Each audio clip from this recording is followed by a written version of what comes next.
सरकार को घेरने को बनाया प्लान। 1 मई को दिल्ली में संसद मार्च।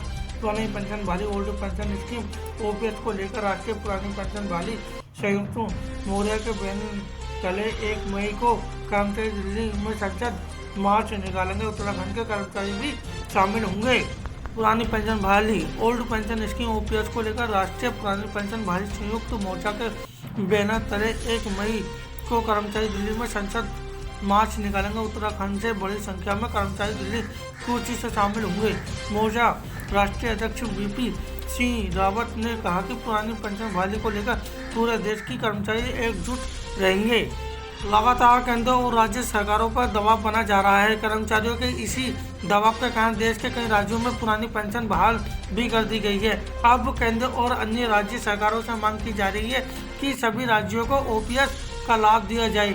इसी मांग को लेकर कर्मचारी देश के इस सबसे बड़े मुद्दे को लेकर आगे बढ़ रहे हैं। केंद्र सरकार ने ओल्ड पेंशन स्कीम पर बड़ा अपडेट दिया है। सरकार में वित्त राज्य मंत्री पंकज चौधरी ने संसद में बताया कि ओल्ड पेंशन स्कीम को लेकर किसी भी प्रस्ताव पर विचार नहीं किया जा रहा है। उन्होंने यह बयान सोमवार को लोकसभा में दिया था।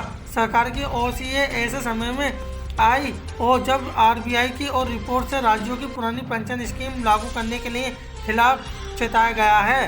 केंद्रीय बैंक की एक रिपोर्ट में राज्यों की नसीहत दी गई है कि वह पुरानी पेंशन स्कीम को दोबारा लागू करने से बचे। रिपोर्ट में कहा गया कि अगर ऐसा किया जाता है तो नेशनल पेंशन स्कीम एनपीएस से मुकाबले राज्यों सरकारों पर वित्तीय खर्च 4-5 गुना तक बढ़ जाएगा। वकोर रिपोर्ट इससे सरकार जरूरी जन कल्याण का काम ठीक से नहीं कर पाएगी, साथ ही आने वाली पीढ़ी के लिए भी यह सही नहीं होगा। रिपोर्ट में कहा गया कि राज्यों में लोग